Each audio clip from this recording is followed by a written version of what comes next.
I typically describe it as like books that make the world better. And I know that sounds kind of broad and it's not based on demographics, but I think it really summarizes that all of the people we work with, like all of the authors, they all have this desire to make the world a better place and to make a difference, whether that's in their industry, in their community, or in the wider world. And it doesn't matter whether it's like psychology, philosophy, business, leadership. Welcome to Career Coaching Secrets, the podcast where we talk with successful career coaches on how they built their success and the hard lessons they learned along the way. My name is Davis Nguyen, and I'm the founder of Purple Circle, where we help career coaches scale their business to $100,000 years, $100,000 months, and even $100,000 weeks.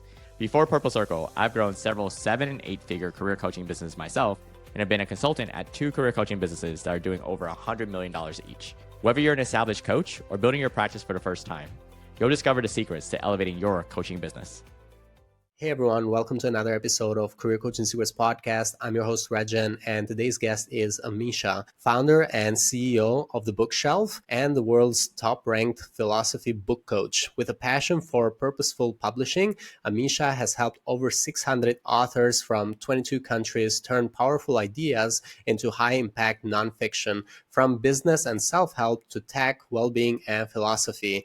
As a book shepherd, podcast mentor, and award-winning entrepreneur, she's on a mission to democratize publishing, making it faster, more inclusive, and more empowering for mission-driven voices. And it's a pleasure for me to have her on the podcast today. Welcome to the show, Ameesha. Thanks, Rexhen, and it's really nice to be here. Thanks for having me on the show. Thank you so much for coming. It's a pleasure to have you on.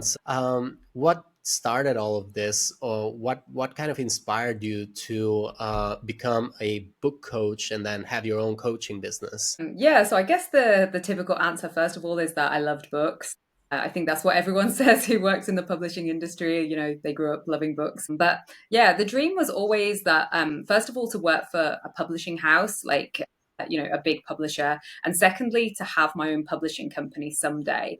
So I kind of had this dream going into uni. But the reality was that I graduated during recession.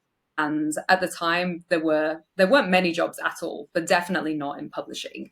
And certainly not in my city where I lived. So I just kind of took the opportunities that arose, and I've always kind of had like a general vision, but then I've kind of gone with the flow to get there, just, kind of seeing what arises.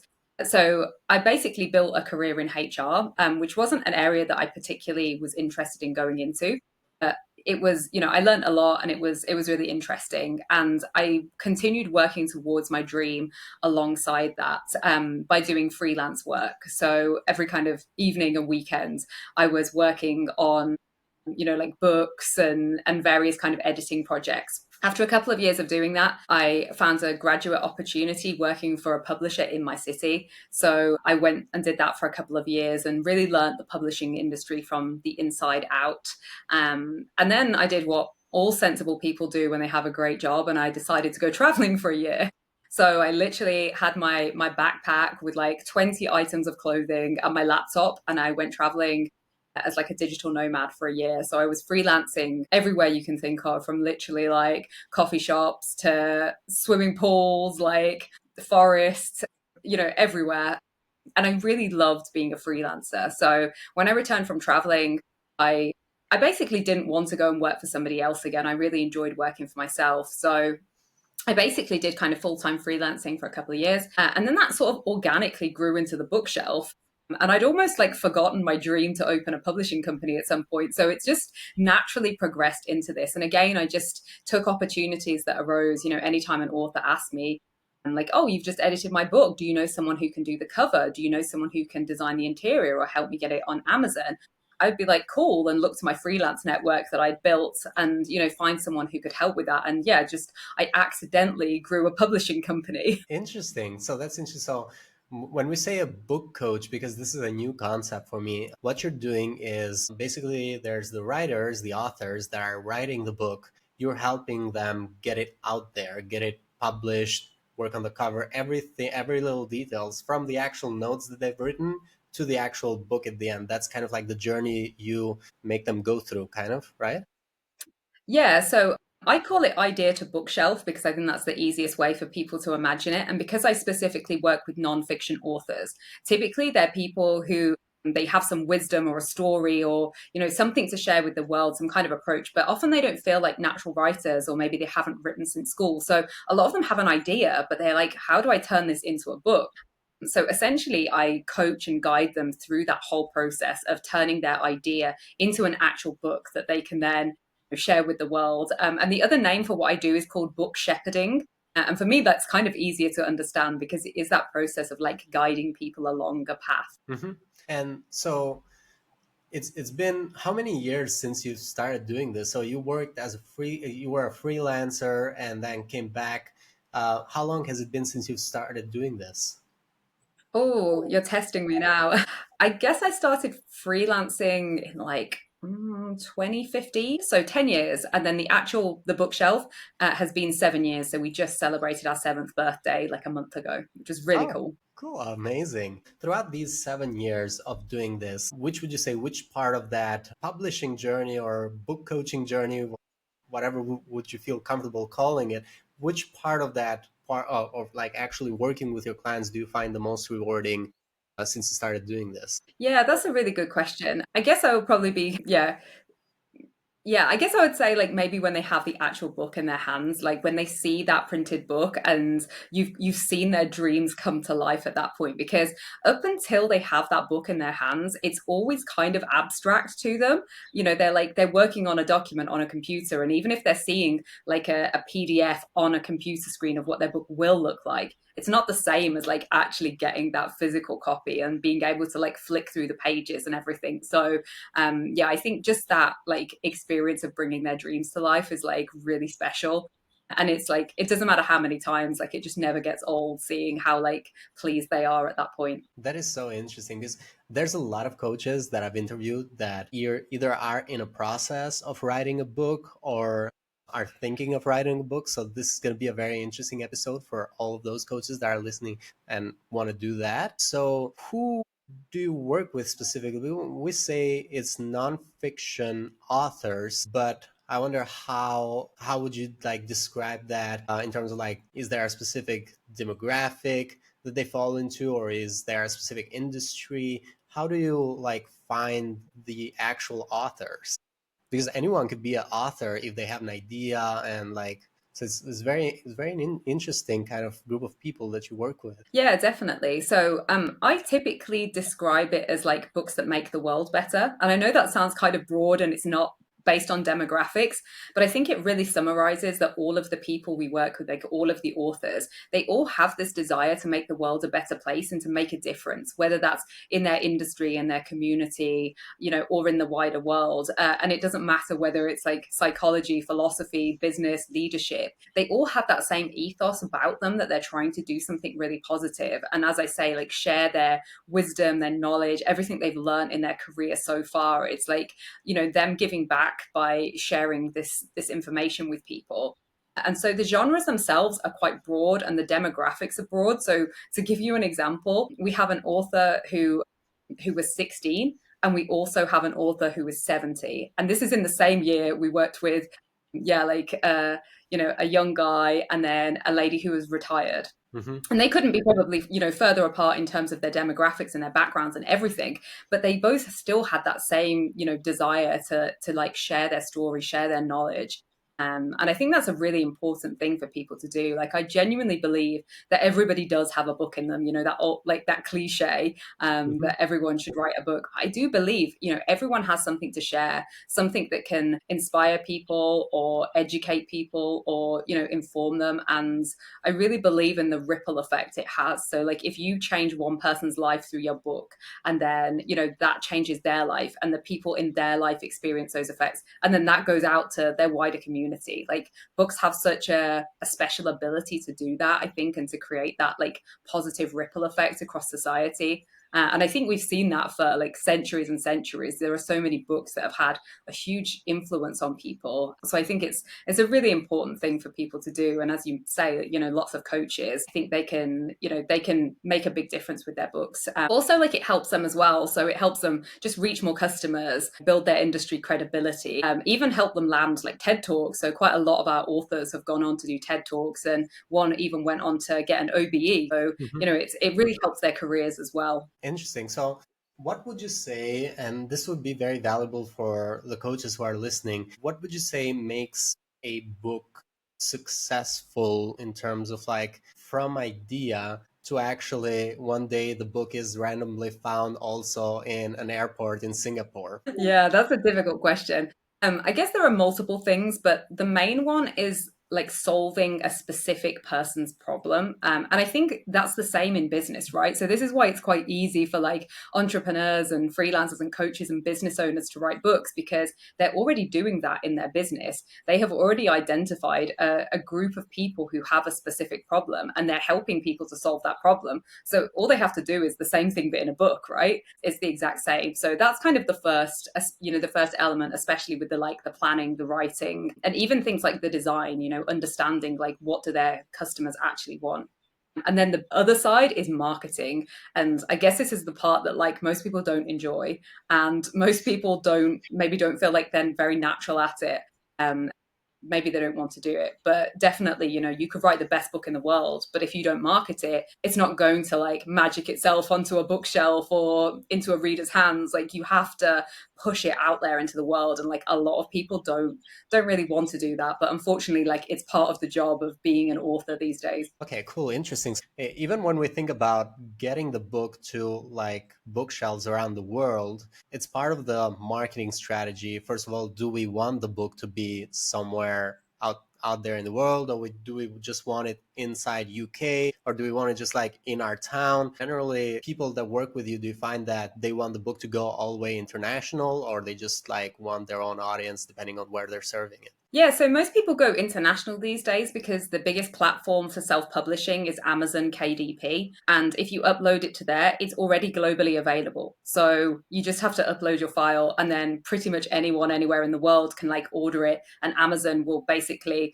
print it, bind it, and distribute it to the person. So it's very easy to get that global market without you having to find like a private printer, for example. But what a lot of our authors do is they'll have like the Amazon KDP, print on demand option. They will also have like the Kindle downloadable ebook version. And they will also have like nice privately printed copies, often from like a local printer. And we always recommend ones that specialize in sustainability. So they always have like FSC certified paper, for example. And these nice premium copies are what we would say you hand out to your VIPs, your network. If you're going to an event or you're maybe hosting a conference or, speaking at a conference, you would hand those, copies out and sign them and make them feel more special, basically. So most people will have like a mixture of those two approaches, to Mhm. cover kind of the local aspect and the global aspect. Interesting. That is very interesting. So, getting into Amazon will immediately make it easier if the book also like ranks well on Amazon, does well on Amazon, then is that potentially what you find the other libraries like local libraries or bookshelves to actually buy it and have it on their stores to sell it, or do you actually have to reach out to them so that they can get your book into those shelves? Do you know how that works? Yeah, so it's a really good question, and I don't want to get like too much into the technicalities, but basically, Amazon is like a business to consumer platform, so people can go direct to Amazon and buy the books, but businesses can't buy them, or they could, but it would be very expensive for them because they're not getting it at like wholesale price. So there is another platform that's called Ingram Spark, and Ingram basically distribute to the middleman wholesalers that bookstores can order from. So if someone wants their books to be orderable in like Waterstones, for example, in the UK, we would put the book on Ingram Spark. Then this would become available to gardeners who are like the middleman wholesalers. And then someone in Waterstones could order the book from the wholesaler. And they get that a discount, basically like a retail discount. So then the author would need to go into the bookstore, basically take like a business case and say like, hey, you should order copies of my book, and persuade the bookstore. And at the moment, there isn't a kind of nice, smooth process for that. Like it is a case of an author has to, physically go in themselves. But we're hoping one day that we'll find a solution to this where, it will be easier for self-published authors to get featured in bookstores. But at the moment, it is a very manual and individual process. Interesting, interesting. Thank you so much for sharing. There's a lot of value in that. So, when it comes to your clients, where do you find them, or what marketing channel works best for you right now? Yeah, so mostly they find us in our city, for example, like we're based in Birmingham in the UK. It's It's quite a small publishing industry, and we're really the only company who do what we do. So primarily, anyone in Birmingham who like wants help with a book, they will often come to us for support.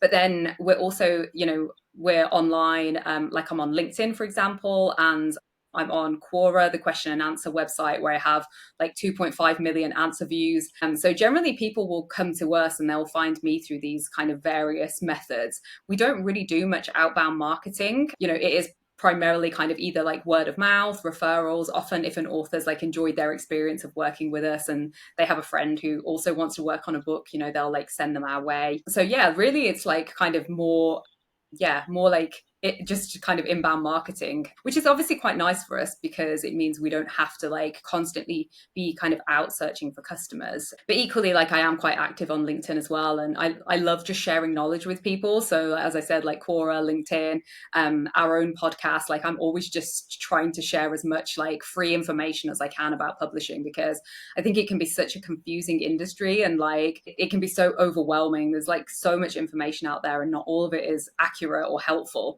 So I like to just share as much as I can and hope that people find that useful. And if they do, then maybe they want to work with us. Thank you. Thanks so much, Ameesha. And so where do you see right now your company going? Let's say, what are your goals, specific goals for the next 1 to 3 years? Yeah, so as you mentioned earlier, like we really want to democratize the publishing industry, because the traditional publishing industry in particular, so like your Penguins, for example, and like the big publishers people think of, they're still quite traditional and elitist. And what we're seeing a lot now is because it costs so much money for a publisher to produce a book, the people who are getting publishing deals are typically like celebrities, influencers, people with big platforms already. And so your kind of everyday person isn't going to get a publishing deal because they can't get the reach that a traditional publisher would want them to have. And ultimately for a publisher, it's about getting that return on investment. If an author doesn't have any platform, they have no social media following, it's very difficult to market that book. And the publisher is unlikely to make a return on the investment of producing the book. So I totally get it. I get why their business model operates that way. But equally, it means that a lot of like really valuable voices are just not being heard. And so what we want to do as a company is just, as you say, make it more accessible, affordable, easy, generally just a smoother process basically, and simpler for people to be able to like self-publish their books, but in a way that they're still getting that industry expertise, because anyone can self-publish tomorrow if they want to. There's like no barrier to entry. Mhm. They can go put their book on Amazon, but if they don't have the support of editors, designers, coaches, marketers, proofreaders, then what they're publishing ultimately is like, it's not a professional finish. And especially if they're doing this as part of their business, they don't want to put something out there that like comes across as amateurish and like they've designed it in MS Paint. They Mhm. want like, it wants to kind of really sell them as a person and as a brand. And so yeah, we're building a platform that will help people be able to do that and help them through that whole idea to bookshelf process, and give them the industry like secret tips and tools that will help them be able to write better books in the first place, but also understand the aspects of like editing, design, and marketing and publishing and all of the parts that we've been talking about. So yeah, that's our plan for like the next 1 to 3 years, and hopefully we'll be able to help a lot more people like share their stories, because based on the research I've done, around 50 to 80% of people want to write a book, but only 0.6% actually make it to publishing. So we want to like increase that and help, so many more people be able to publish. That's amazing. And that's so much value in that. So do you only work, or have you worked with people in UK, or do you also work with people in US internationally, basically? Yeah, so we work with people completely across the globe. I think you mentioned like 22 countries. I think we're up to about Mhm. 25 now, actually. Oh, wow. So yeah, we've worked with authors from a really wide range of different countries. A lot of them are based in the UK, but probably it's like 40, 50% UK, a lot in the US, but also the rest of the world as well. And Mhm. we've worked with authors who speak English as a second or a third language. We work with neurodivergent authors, dyslexic authors, unlike other companies, we don't shut anybody out. We're completely Mhm. open to working with everyone and just understanding people's individual needs and communication preferences, and yeah, just trying to work with them, and offer them like the best approach possible for them as an individual. Thank you. Thank you so much. Yeah, just wanted to confirm because I want to make sure that all of the coaches that will be listening to this can reach out to you and will be able to get help, even if they're not in UK, anywhere in the world. Basically, they can just reach out to you. You'll be able to have that help. And what would you say right now is a challenge for you? What is a challenge for you trying to solve next in your business? Yeah, so I think kind of as I mentioned, just making the whole publishing industry more accessible. That's like the biggest challenge there is, really. But I generally, like as I mentioned, I've always kind of looked for like opportunities and gaps in the market. And my approach, even when I worked for other companies, was to like notice basically problems or inconsistencies or inefficiencies in systems and processes, and just kind of make note of them and improve them. And even as an entrepreneur, like that's what I've been doing. So every time I notice something in the publishing industry that doesn't work, or shuts people out, or just is inefficient, like I make a note. I have a list of about 100 things I would like to improve in the industry. Yeah, in the next however many years, I plan to just work through that list. And once we've set up this platform, hopefully we can solve a huge amount of those problems. But we will definitely not stop. We'll keep noticing those like things that could be better and trying to improve things for people. Yeah, make life easier for aspiring authors. And right now, you have a team that is also helping you to do all of that because it's a big mission for sure. Yeah, so we have a core team of four of us who are full time, and then we also have around five project based freelancers who we work with regularly, and they're all people I've worked with for a long time, very trusted. We're a very close team, so yeah, I definitely couldn't do this all on my own. Yeah, kudos to my team; they're amazing. We also support a lot of interns as well, so. The publishing industry is particularly difficult for young people to get into, and there aren't that many jobs available. So as an example, we opened up internship roles a couple of years ago, and we had 176 applications for two roles. So it's Mhm. like it's a very, very difficult industry to access. So we offer internships every summer. We'll be taking on 3 or 4 interns this summer. We also take on like work experience, yeah, just to kind of offer young people basically their first kind of practical experience and first steps in this industry, and all of them have like gone on to get amazing jobs, which is really nice to see. And me and my co-founder, we both mentor young people as well, to help them like get into the industry and mentor kind of other like young entrepreneurs or aspiring entrepreneurs. So yeah, it's very much like a team kind of collaborative environment where we're like trying to support other people as much as we can as well. Thank you. Thank you so much, Amisha. The final question is when it comes to the coaches who are listening, what advice would you give to these coaches? The original question is, what advice would you give to them when they're looking to scale their impact? Now, I want to rephrase that a little bit differently because your business is a little bit different. So, what advice would you give to other coaches who are looking to write their own book? Would they start? Would they even start? Yeah, that's such a good question, because that's where most people get stuck. A lot of them, as I say, they'll have an idea, but just be like, I don't know how to get started with this. Or maybe they even started and then they got stuck and they gave up at some point. So the first thing is really just kind of planning their idea. And like, it honestly is as simple as going through the kind of questions of like, what exactly am I writing about? So like, what's the topic? What are the subtopics? What's my kind of key message that I'm trying to deliver? What are the themes? What's the USP?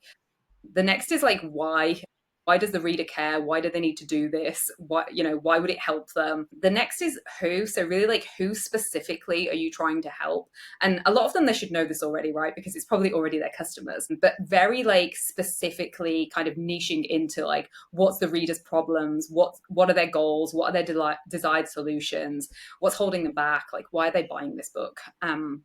And then the kind of how, which is sort of like, how will the book be structured? So is it just like a selection of random topics and they can just choose their own adventure? Or is it like a step-by-step instructions, like an A to Z style book where they're taking the reader on a particular transformative journey?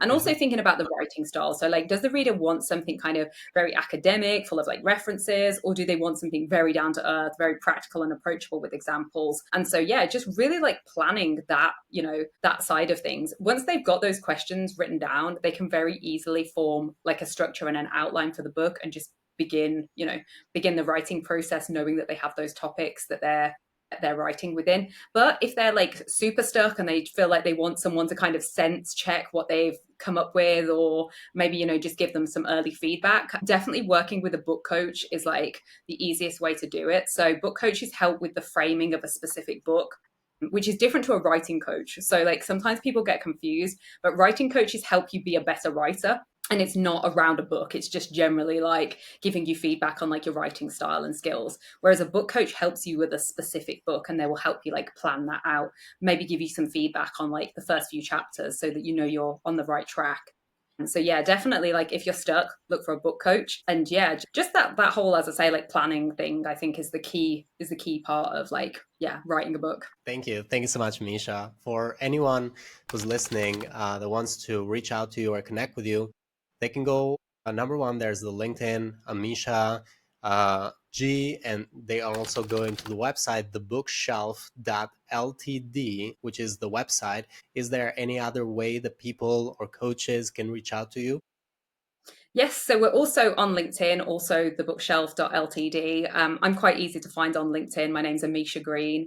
But even if they just Google me, they should be able to find me somewhere, which is the benefit, I think, of having my name. It's quite, quite unusual. So people can generally find me. And yeah, feel free to like drop me a message. I'm more than happy to just have a chat. Like normally a kind of 20 minutes, half an hour chat is enough to get people on the right path and help them understand, what's the right approach for them. And going back to the whole kind of traditional publishing, self-publishing thing, a lot of people just don't know which is best for them. And there isn't a one size fits all, kind of approach. So I will talk to people about like, is traditional publishing right for them and what's it actually like?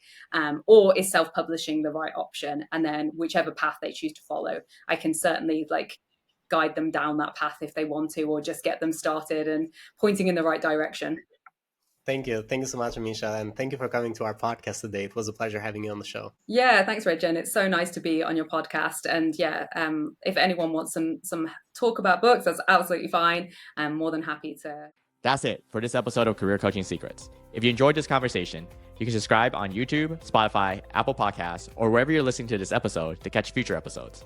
This podcast was brought to you by Purple Circle, where we help career coaches scale their business to $100,000 years, $100,000 months, or even $100,000 weeks, all without burning out and making sure that you're making the impact and having the life that you want. To learn more about our community and how we can help you, visit joinpurplecircle.com.